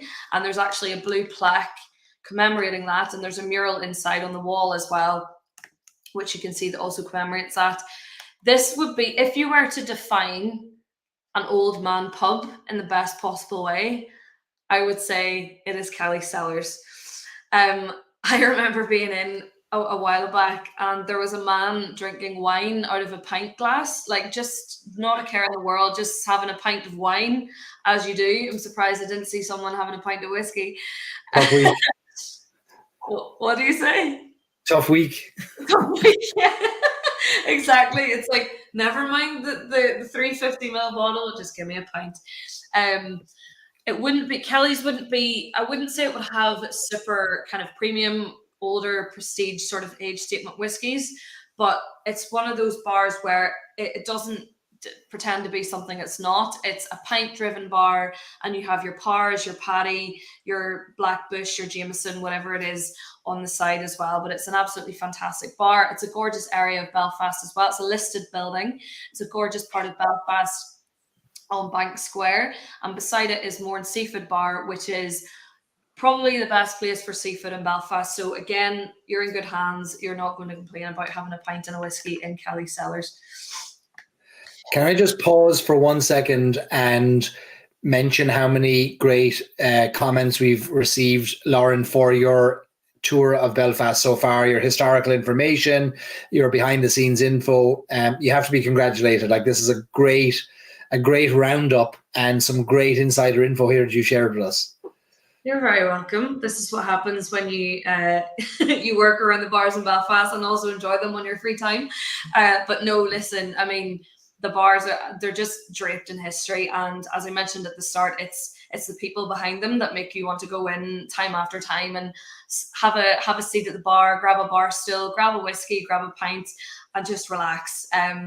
They really are fantastic, and it's just testament to Belfast. I mean, as we all know, it didn't have the best reputation for many years, but I think it's the people behind these bars driving the hospitality and really putting Belfast on the map as being one of the best places, not only for a whiskey and for a pint in Ireland, but just to visit in general. So yeah, thank you so much, everyone. And for those who want to do tours of Belfast in the future that may involve Lauren, we may talk about such a thing on Irish Whiskey Experiences shortly.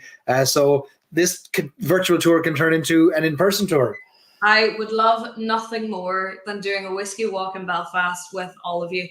It'll be a pleasure. We might not be able to encompass 10 bars, but we'll certainly be selective.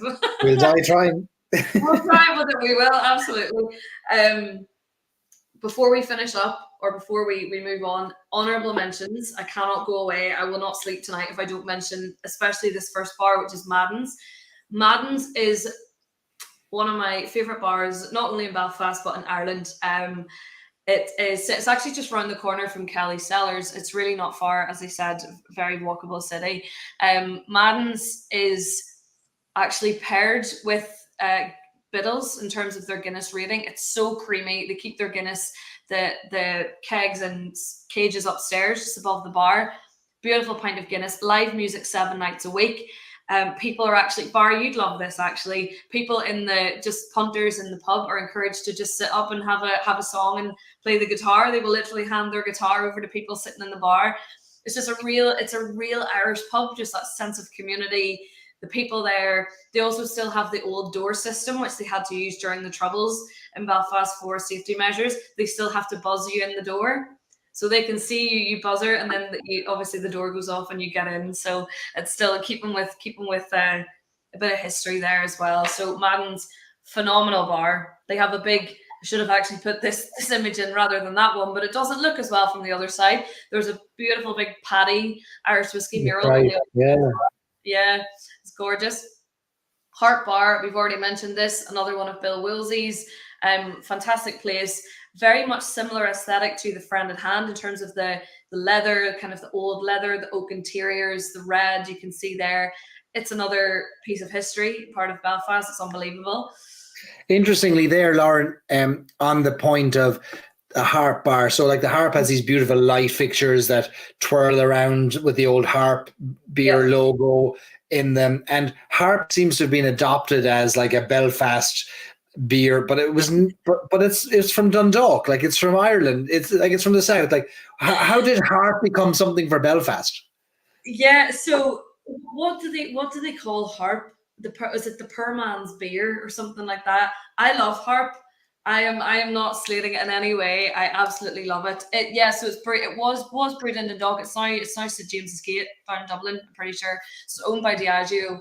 It is a cult in Belfast. A pint of harp and a whiskey, or a pint of harp and a margarita, whatever people fancy. It's become like a cult following. Don't really know how it became so popular, to be honest. And it really They has had been a line in their marketing, and I think this is the reason. And it was something like brewed for Belfast, and they used this line in Belfast, and everyone was like, "Well, that's our beer," even though it was trucked up from Dundalk. Exactly. Dundalk's only less than an hour away from Belfast, so it makes sense. And their tagline now is "Pure Here," which you might see if you come down and you see all the adverts. It's "Pure Here," which is a very, very Belfast phrase, obviously, as well. Cracker pint. Does Belfast have a signature cocktail? Asks Tyrone.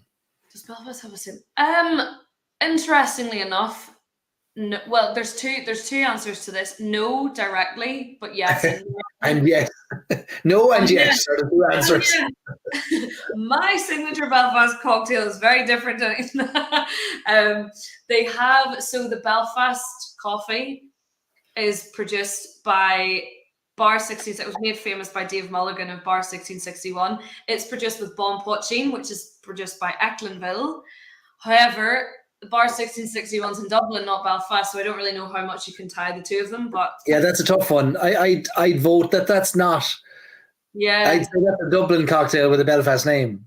That's what I mean. It's kind of like, no, it's not really, but yeah, I mean, it's named after Belfast, so yeah. That's but like harp. There's a theme here. We need to. We've got harp and we've got Belfast coffees in Belfast. Can this be a challenge to our club members and fans of America that we come up with the Belfast signature cocktail, and the prize is a pint with me in Belfast? That's some prize. That's some prize. Keeping it low level. Yeah, it's all of £5 worth of a prize. This is amazing. £5 to get you a pint, you'd be fine. You'd be all right. Oh dear. Yes. So apart from going down the rabbit hole, we have Harp Bar. We have the Garrick, which is an old Victorian style bar. It's tiny. It is exactly the size you would imagine it is from looking at that photo. Lovely red painted building. They have kind of become, they've always been a sort of very popular establishment within Belfast, but they've become more known recently due to the unbelievable and deservedly so publicity that the Dead Rabbit has given them. They follow the exact recipe of the Dead Rabbit's Irish coffee in their bar. Same recipe, brew their coffee to the same temperature, using the same coffee, so on and so forth. Best Irish coffee in the city. No question. It's unbelievable. I think I had 3 in there on International Irish Coffee Day. We'll move swiftly onwards from that one. The Deer's Head then finally, yes it is. Deer's Head then is kind of was refurbed in 2020. Not the best year. God love them to refurb and start to rejuvenate a bar. It is the only bar in Belfast that has a brewery attached to it. So they brew. It's called Bell's Brewery. They brew their own beer in house, and they have an unbelievable, I would say again, probably a solid 200 whiskies in there. A mixture of Irish and Scotch whiskies, but nothing to turn away from, all the same. And they do fantastic Boilermaker menus with Irish whiskey. They incorporate whiskey into their food menu as well. Very traditional kind of Irish food, like we talked about earlier, the stews, the oysters, so on and so forth. And they have actually done so well with their brewery that they've taken out the taps of the big brands in their bar, like Heineken, I think, was taken out for one of their own beers, which is great. So very, very, very well deserved mention. There we are. Lauren, unreal. Honestly, anyone would think you were in the experience business for a living. This is what a kickoff to your co-hosting career. This couldn't have gone better. It's only downhill from here. Don't worry. I can see that. We'll try and not have difficulties with Wi-Fi and technology the next time. Apologies, folks. I think we should give Lauren a round of applause. Give her some feedback in the comments, folks. Lauren put this together herself. I had no input. Why would I? This is Lauren's experience. She knows Belfast. And I just said, look, what do you want to get out of this? And like she said earlier, she wanted to showcase her city that she's so proud of. And you did marvelously. And there's some places there I've made a note of that I want to go to, with or without you. But I want to go and enjoy them. And I know others do the same. So fair play. Like really, really good overview. Thank you very much. No, it's very much a labour of love. As I said, I love people, I love bars, I love places, and I love whiskey. So tying them together for Shebeen is the perfect combination. And thanks so much, everyone. Great response there. Great claps. I can almost hear these claps across the Atlantic. All the way from the US. Great stuff. All the way from the US. Richard saying, did I miss the Crown Saloon? I mean, I wouldn't class the Crown as a whiskey bar, would you? I mean, it does the Victorian pub of whiskey, yeah, but also it's not. I mean, this doesn't really matter, but it's not Irish owned. It's owned by the Nicholson Group in England and the UK. So there's a slight bit of detachment there in terms of the whiskies they get into the bar.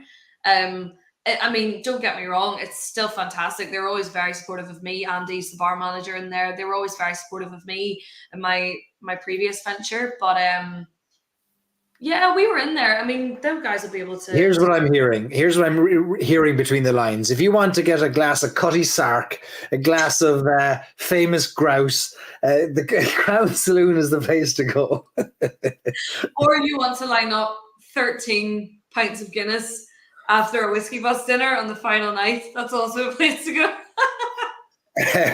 Question from Steve. Lauren, now that you don't work for Bushmills, what's your absolute favourite Irish whiskey?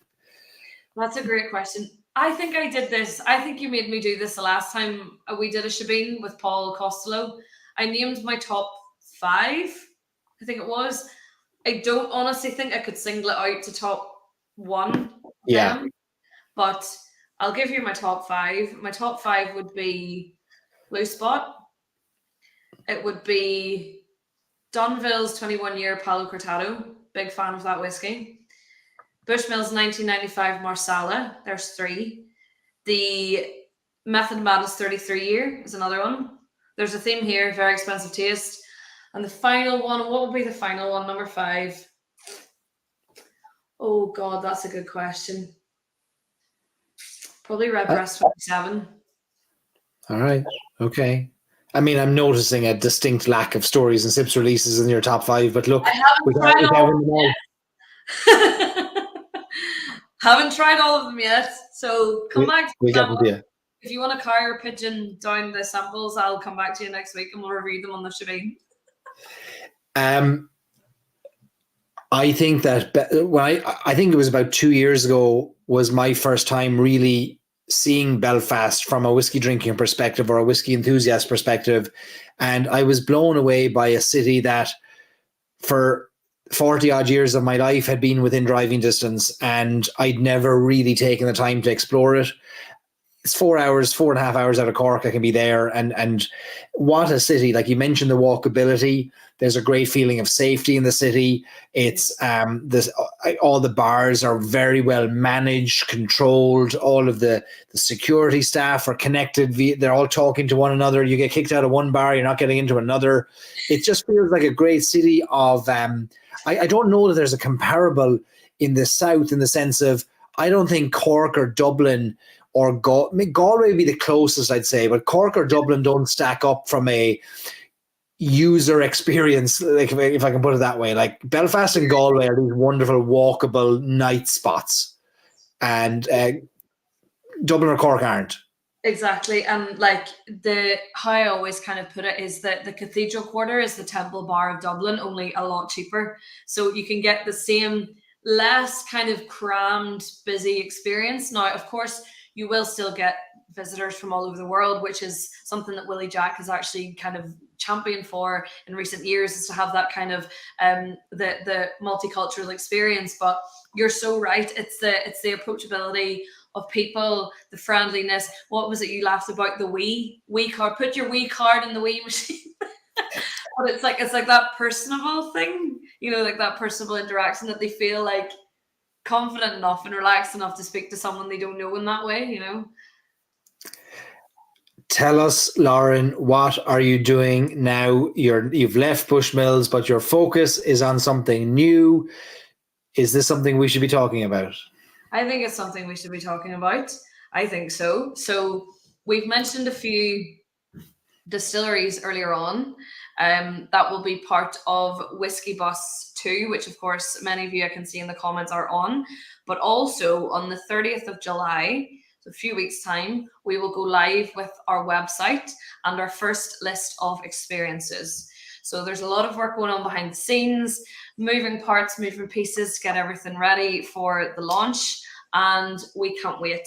We're so excited to take Irish whiskey and the experiences around Irish whiskey to the next level, get you behind the scenes, get you interactions in front of people, in front of whiskies that are just not available otherwise. So we're super excited and we cannot wait. So make sure, if you haven't already, that you head over to www.irishwhiskeyexperiences.com, sign up, and you'll be the first to find out.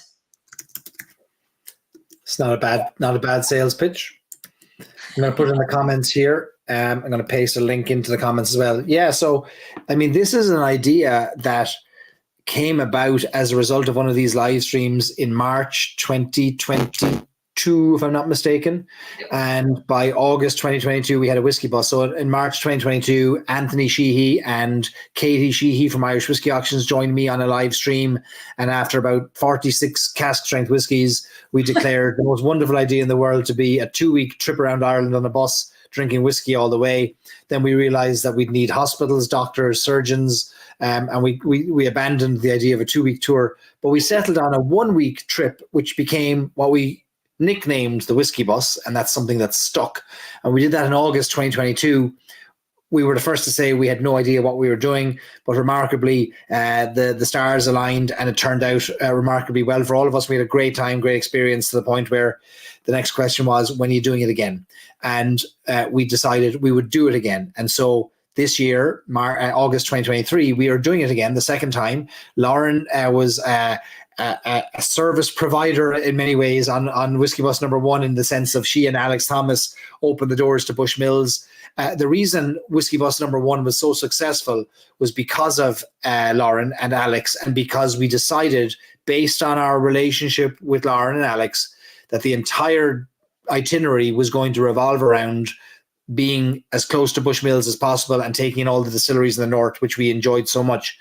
And we never anticipated that a year later, Lauren would be with us and leading Whiskey Bus number 2 and planning Whiskey Bus number 3, 4, and 5 at the moment, which is absolutely extraordinary. So, I mean, it's like I'm beaming from ear to ear when I talk about this, because of just the pride and the joy of just the journey and making friends, and these friends coming along with us as both attendees and guests on the bus, and friends who are now working with us. Like, this is amazing. Like, it's a remarkable journey that it seems like we're only starting. It does, and I think we're very much jumping on the back of something that is very much desired.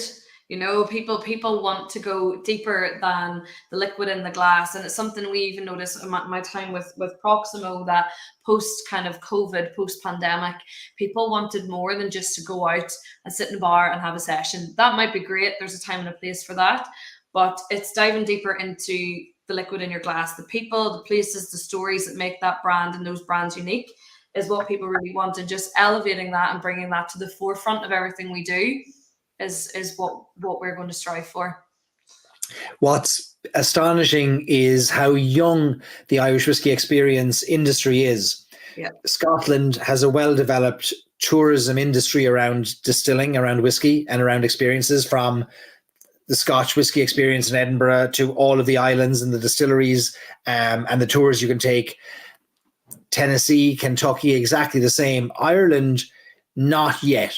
But so it's been great fun to kind of kickstart some of that. And there's some great people out there doing amazing elements of this already, and we would be ridiculous for us to think we're the first ones to do tours around distilleries or brands. But I've always maintained that whiskey is not the fun we have around whiskey is not about just what's in the glass. It's the crack we have around it, like the great people, the amazing things we do, like Lauren, you taking us down the Giant's Causeway and us drinking whiskey on the I mean, thousands years old basalt columns was a remarkable experience. Those are things we remember. That's the bit that hasn't been fully joined up in the world of Irish whiskey, and I hope more come after us, but that's what we want to do more of, is having the crack, like a dinner with a distiller, a day spent maybe blending your own whiskey, going somewhere where you could never go unless you're part of one of these experiences, or you couldn't meet certain people, because it's all there for us. So luckily over the past, Lauren, you've given nearly a decade of your life to the Irish whiskey industry.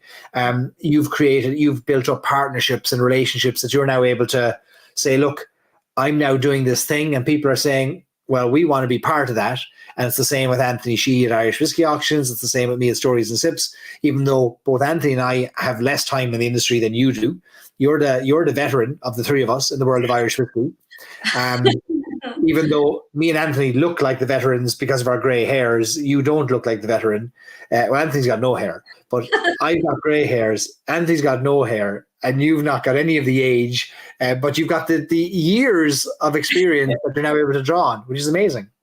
It's what I always strived for when I worked in the distillery in Bushmills, was just to see people have the smile on their face at the end of the tour, or when you brought them into a warehouse and you just saw the look on their face that they were kind of like experiencing a moment that they wouldn't be able to believe that they were experiencing. And it's exactly the same concept as you just mentioned, Barry, when we stood on the Giant's Causeway, beautiful summer's day in August, and we just all shared a whiskey on these rocks overlooking the Atlantic Ocean. You know, it's those moments that you're like, I'm actually doing this is happening.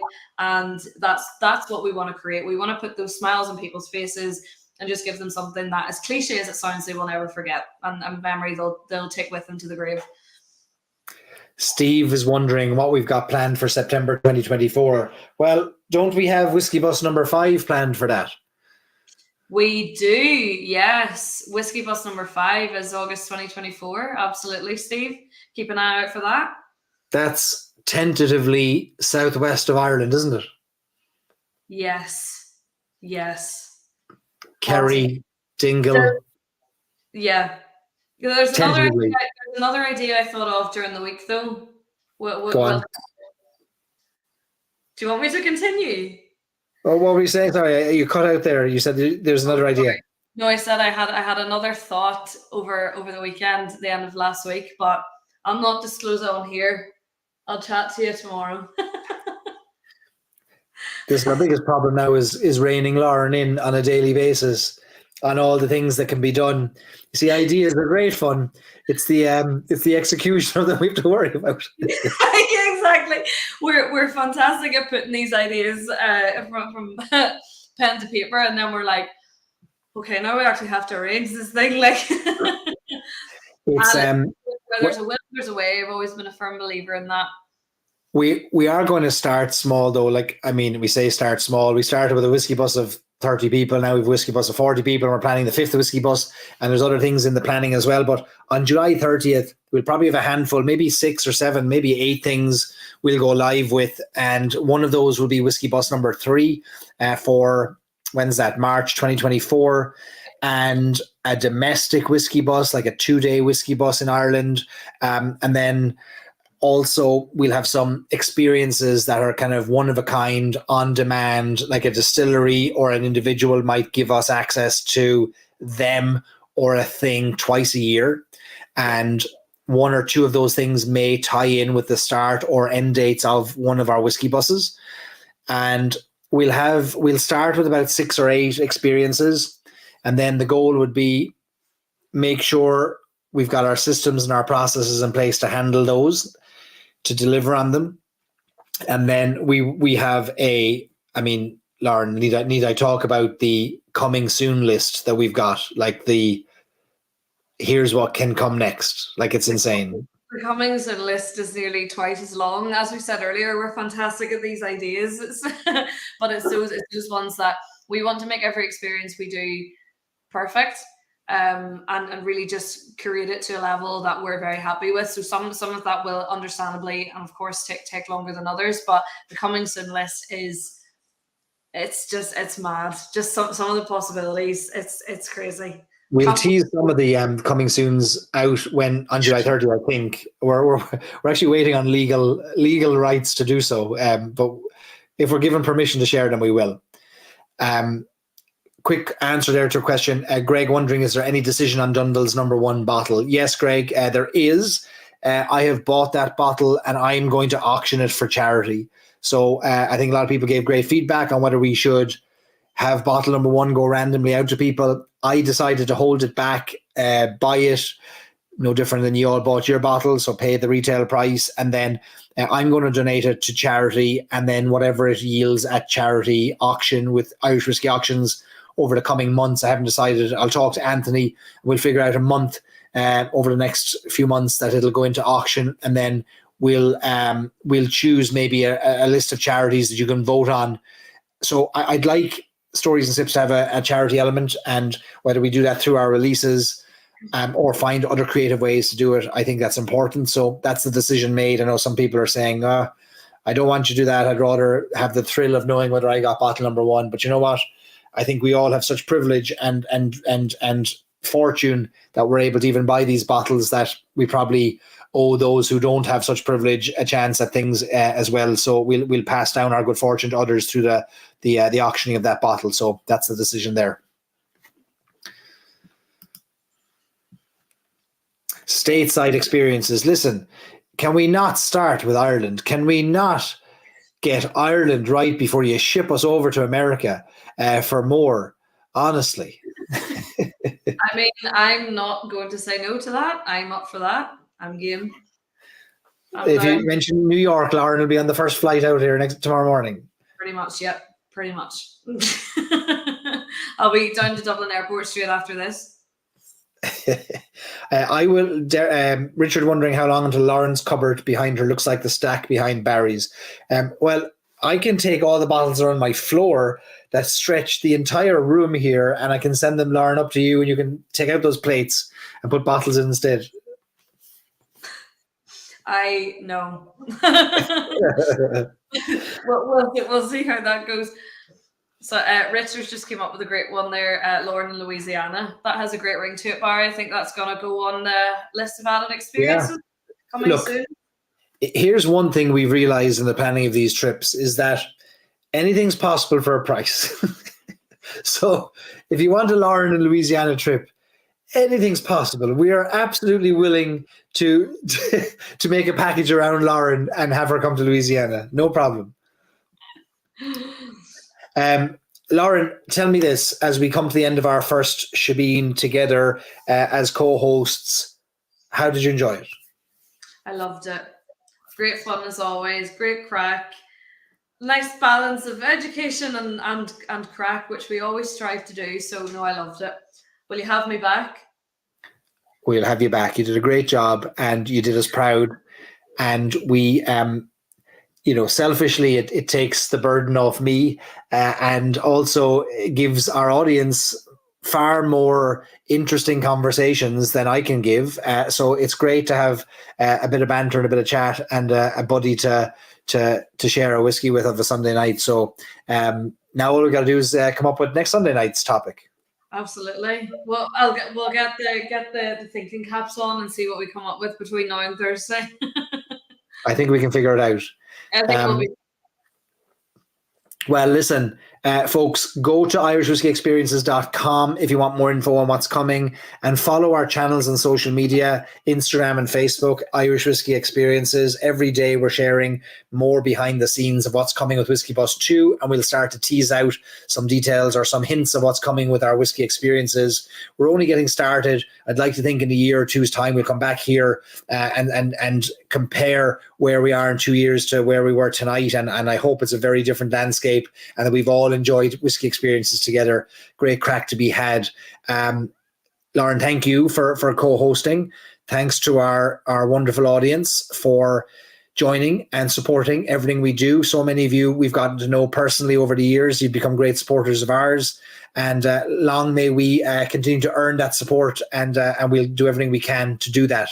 So until next week, I think all that's left to be said is sláinte, right? Absolutely. Thanks for the support as always, guys. Appreciate it. Sláinte. Sláinte, everybody. We'll see you again soon.